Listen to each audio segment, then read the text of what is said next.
Halo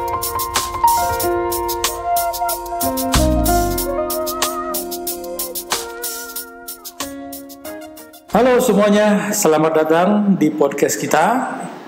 Nah, hari ini kita akan bahas topik yang super relevan dan gak kalah penting, yaitu tentang drive for result atau dorongan untuk mencapai hasil. Jadi pada podcast kali ini kita akan kupas bagaimana caranya memotivasi karyawan. Khususnya di Gen Z nih. Gen Z ini dibilangin bahwa sulit untuk diajak kerjasama. Nah, coba kita bahas di podcast kali ini bagaimana sih supaya mereka itu bisa lebih produktif dan bisa mencapai target yang sudah ditetapkan oleh perusahaan atau oleh pimpinan tim. Ya, nah karena Gen Z ini beda, tentu saja cara kerja mereka juga unik. Nah, untuk hari ini saya akan ditemani oleh rekan saya, Pak Mujianto, trainer dari PT Tropika. Apa kabar Pak Muji? Halo, apa kabar? Terima kasih udah ngundang saya ke sini nih. Topik ini penting banget nih. Memang mencapai hasil dunia kerja, apalagi dengan Gen Z, butuh pendekatan yang beda dibanding dengan generasi sebelumnya. Ya, setuju banget. Nah, cuman sebelum kita mulai lebih dalam, sebagai pemanasan nih, saya mau tanya ke Pak Muji nih, kira-kira apa sih yang bikin Gen Z itu spesial, beda dengan generasi sebelumnya? Ya, kalau menurut saya sih, mereka berani banget buat nanya dan menentang hal-hal yang menurut mereka nggak relevan lagi. Mereka bakal nanya, kenapa sih harus kayak gini? Kenapa sih harus kayak gitu? Dan jujur aja nih, kadang itu bikin kita yang lebih senior mikir juga loh. Ya benar juga ya. Mereka tuh kayak ngapain sih gitu kan? Mereka ngerjain ini ngerjain itu buat apa sih sebenarnya gitu ya? Dan mungkin itu ya yang bikin Gen Z ini harus diperlakukan agak sedikit berbeda dengan generasi sebelumnya. Oke, nah kita coba sekarang lebih masuk ke dalam topiknya ya. Pertama-tama nih, tadi kita topiknya adalah drive for results ya. Nah sebenarnya menurut Pak Muji itu apa sih definisinya dari drive for result ini? Drive for result itu lebih ke motivasi dalam diri untuk mencapai tujuan. Gak peduli apapun tantangannya. Jadi fokus kita itu bukan cuma aktivitas, tapi hasil akhir. Kamu bisa sibuk seharian, tapi kalau nggak ada hasil yang jelas, ya itu cuma aktivitas kosong aja. Kayak buang-buang waktu aja gitu ya. Iya betul. Nah jadi kalau dalam konteks Gen Z ini nih, menurut Pak Muji ini drive mereka dalam mencapai hasil itu gimana?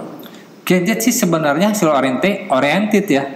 Tapi mereka butuh tahu dulu tuh tujuan dari pekerjaan mereka. Kalau generasi sebelumnya mungkin langsung kerja-kerja aja. Atasan ngerjain A ya langsung dikerjain. Tapi Gen Z ini beda. Gen Z itu harus tahu dan ngerti dulu kenapa sih saya harus ngerjain A gitu. Kalau udah paham ya mereka bakal kerja lebih keras dan lebih pintar. Ya. Tapi kalau enggak ya mereka cuma bakal ngerjain sebatas minimal aja. Menarik nih. Jadi kalau mereka nggak merasa terhubung dengan misi atau tujuannya, mereka nggak akan kasih effort 100% ya. Jadi apa ini ada hubungannya dengan nilai-nilai di tempat kerja yang sekarang itu? Oh betul banget. Sekarang kerja dengan tujuan jelas itu sangat krusial. Ada survei yang dibilang 70% Gen Z lebih memilih kerja di perusahaan yang sesuai dengan nilai-nilai mereka daripada dibayar lebih di tempat yang mereka gak percaya. Oh, berarti mereka harus percaya ya. Artinya dengan nilai perusahaan itu mereka harus connect dulu ya. Jadi gak sekedar gaji aja ya. Nah ini nih penting nih buat para leader bahwa ini mungkin salah satu kunci untuk membuka potensi dari karyawan Gen Z. Jadi pastikan mereka itu memahami dulu tujuan ataupun imbas dari apa yang mereka kerjakan gitu ya. Iya betul. Kuncinya adalah bikin mereka paham dulu bahwa tugas yang mereka kerjakan itu punya dampak besar. Kalau mereka ngerasa punya peran penting tuh di situ, mereka otomatis lebih terdorong buat hasil yang optimal. Nah, sekarang kita bahas yang lebih praktis nih. Gimana caranya nih para pemimpin atau manajer bisa benar-benar meningkatkan drive-nya para karyawan Gen Z ini untuk mencapai hasil? Nah, biasanya nih dipecah jadi 3 poin. Yang pertama adalah otonomi, yang kedua pengakuan, dan yang ketiga adalah fleksibilitas. Kita bahas yang pertama dulu ya, tentang otonomi. Gen Z suka diberi kebebasan buat bekerja sesuai dengan cara mereka sendiri. Kalau kamu terlalu mengawasi atau micromanage, mereka bakal ilfeel.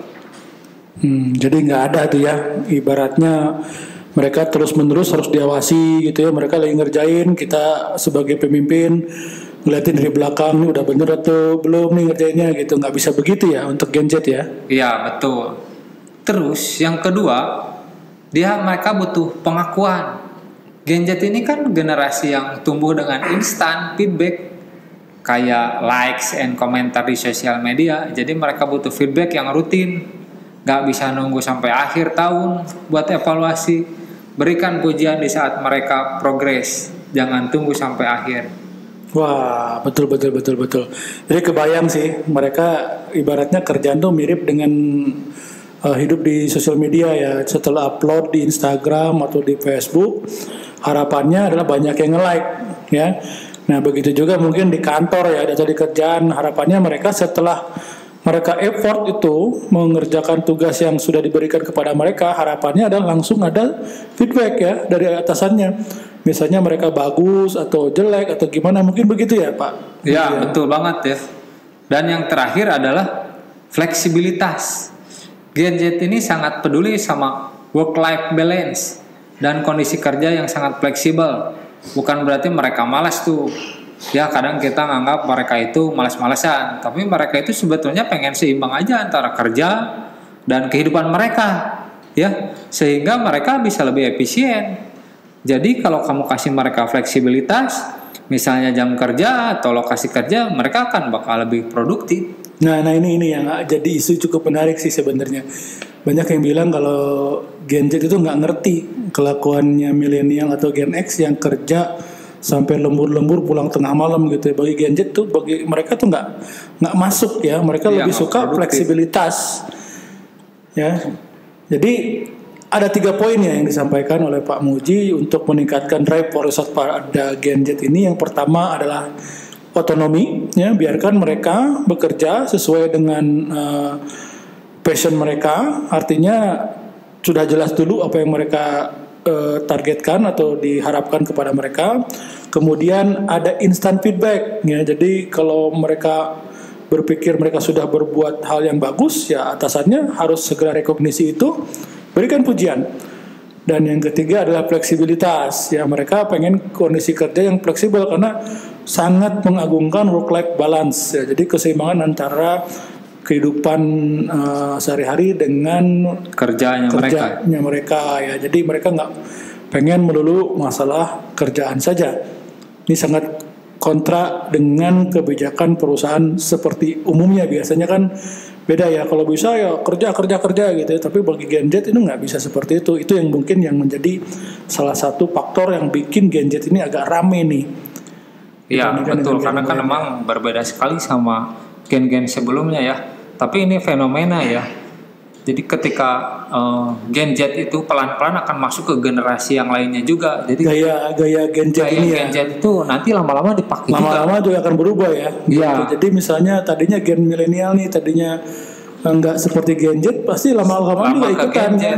Kok misalnya Gen Z? Karena kan Gen Z sekarang udah hampir 60% ya usia produktif itu Gen Z semua gitu ya. Jadi nanti lambat laun juga kan hilang, semua ikut ke Gen Z. Makanya yang Gen X, Gen Y itu harus segera berbenah ya. Berbenah, bukan mereka yang ngikutin Gen Y. Karena mau nggak mau ya kita butuh mereka untuk regenerasi karyawan gitu ya. Iya betul. Oke. Nah sekarang ngomong-ngomong soal tantangan, pasti nggak semuanya mulus kan ya. Pasti. Tadi kita kan udah bicara 3 poin, kemudian kasih mereka juga purpose ya, tujuan dalam pekerjaan itu gitu, harapan mereka dalam pekerjaan itu apa gitu kan. Nah cuman kan nggak mulus-mulus aja. Nah gimana sih tantangannya apa sih? Tantangan untuk kendala untuk memotivasi Gen Z ini? Ya banyak sekali ya tantangan dari Gen Z ini adalah fokus. Ya, fokus ya. Iya, betul fokus. Gen Z itu sebenarnya pinter-pinter ya, multitasking. Tapi kadang-kadang itu jadi bumerang buat mereka. Mereka bisa pindah dari satu tugas ke tugas yang lain. Tapi kadang bikin kedalaman kerja itu jadi berkurang. Oh, karena multitasking semua dikerjain dalam satu waktu yang sama, cuman kulit-kulitnya doang gitu ya. Maksudnya kerjaannya nggak benar-benar tuntas gitu ya. Karena mereka gitu. Pengen semua dikerjain. Karena ngerasa pinter gitu ya. Jadi ngerasa bisa gitu. Ya udah saya kerjain. Tapi kulit-kulitnya aja, atas-atasnya aja. Itu sih sebenarnya tantangan dari kebiasaan sih memangnya, karena biasa kan begitu ya, sambil makan main handphone, sambil nonton main handphone gitu. Jadi agak sulit mereka untuk fokus dalam satu jenis kerjaan. Jadi kayak di smartphone aja gitu kan, yang aplikasi yang kebuka banyak banget ya, sampai akhirnya nge-hang sendiri gitu ya. Iya betul, kalau udah nge-hang harus di restart ya. Jadi salah satu untuk mengatasinya adalah dengan menetapkan prioritas yang jelas nih. Jadi atasannya itu harus tahu gitu prioritas yang mana yang harus duluan dikerjain. Ya, bagi tugas itu ke bagian-bagian yang kecil dengan ada deadline-nya tentunya ya. Biar mereka itu fokus ngerjain satu yang sama dengan yang lain. Jadi nggak bareng-bareng ngerjainnya, tapi tugas kerjaan anak kecil-kecil, misalnya ada 10 kerjaan jangan bilangin 10 gitu ya. Satu kasih deadline, 2 kasih deadline, 3 kasih deadline gitu. Jadi mereka kerjain satu-satu ya, dengan fokus. Deadline yang jelas. Iya, karena kamu kerjain satu ini ya, pokoknya selesai jam 9 nanti gitu. Ya, misalnya. Betul, seperti itu. Jadi kurangi distraksi ya, fokus ke satu hal kerjaan saja gitu ya. Iya, betul. Tantangan yang lainnya nih ya adalah burnout. Gen Z ini sangat passionate, tapi mereka juga cepat banget capek. Ya kalau nggak dikasih istirahat yang cukup, dia ya sudah mungkin nggak akan dikerjain semuanya. Jadi pemimpin itu harus aktif mendorong waktu istirahat dan ngasih batasan. Ya kerja berlebihan sangat nggak terlalu berarti bagi Gen Z ini ya. Jadi kalau kerja lembur apa gitu ya itu kita nggak bisa harus kasih jeda istirahat gitu ya. Harus sensitif lah sebagai atasan. Jadi ibaratnya kalau lari itu Gen Z ini pelari sprint ya, pelari cepat ya, bukan pelari maraton. Jadi harus ada pacenya ya. Ya betul ya, salah satu tips nih ya, pakai time blocking. Time blocking adalah 15-5. Oke, teknik time blocking ya. Iya, 15-5. 15-5 adalah 15 menit bekerja, 5 menit istirahat. 15 menit bekerja, 5 menit istirahat. Itu karena kan fokusnya tadi gitu. Tapi 15 menit itu benar-benar fokus kerja tanpa distraksi apapun. Tanpa apa-apa. Gak pegang HP. Gak pegang HP. Ya. Gak pegang yang lain. Nggak mikirin yang lain gitu. Nggak mikir yang lain. Baru-baru fokus ke kerjaan minimal 15 menit. Setelah itu 5 menit barulah boleh gitu ya. Ya, mereka harus selalu ditanamkan bahwa sebelum 15 menit itu tidak pegang HP, tidak pegang apa-apa. Seperti itu. Ya. Wah, seru banget nih diskusi kali ini.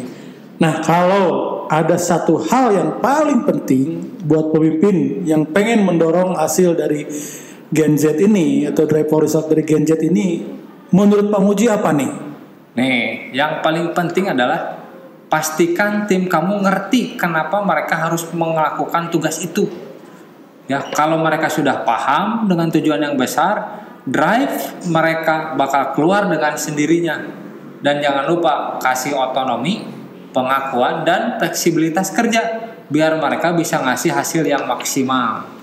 Wah, mantap ya nasihatnya.